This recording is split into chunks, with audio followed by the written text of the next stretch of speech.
আল্লাহর পয়গম্বর নবীজি বলেন আজরাইল তার কপালটা বন্ধু কেমন হবে? নবীজি বলে কপালের মধ্যে বড় বড় ফাটা ফাটা দাগ হবে। মালাকুল মউত আজরাইল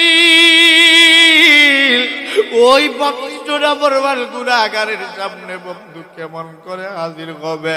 আজরাইল তার চক্ষুগুলো কেমন হবে? নবীজি বলেন চক্ষুগুলো অগ্নিগিরির মতো চক্ষু হবে, প্রত্যেকটা চক্ষু দিয়া যেন অগ্নি ও বাগির হতে থাকবে।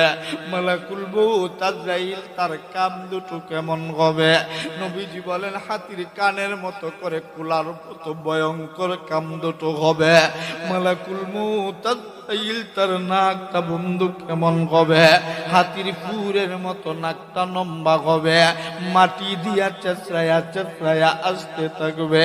মালাকুল মউত আজরাইল তার দাঁতগুলো বন্ধু কেমন হবে? নবীজি বলেন দাঁতগুলো মহিষের সিংহের মতো আঁকা বাঁকা চুক্কা চুক্কা দাঁতগুলো হবে।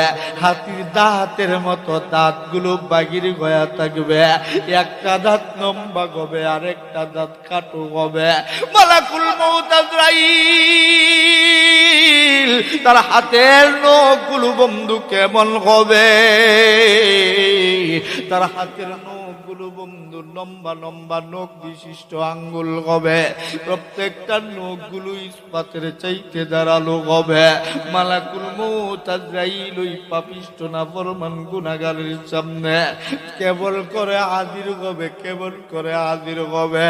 ডান হাতের মধ্যে থাকবে বিষাক্ত কাঁটাযুক্ত বড় একটা তলোয়ার, বাম হাতের মধ্যে থাকবে বিষাক্ত কাঁটাযুক্ত বড় একটা তলোয়ার।